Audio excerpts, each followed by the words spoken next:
All right. So once you buy the platform, just look at it now. For biology, you can see biology course outline. Then if you want to read biology, you just click Bio 101 course material. Then you open it on your side. See.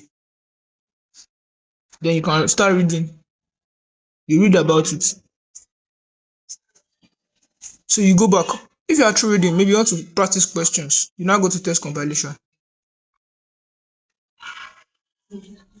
So you now practice under questions under the test compilation.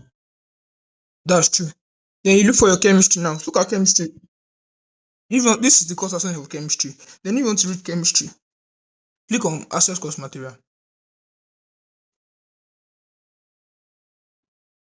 You can see things about chemistry. So you read about chemistry, then you go back again. If you want to answer question, then compilation, answer. So you keep doing that.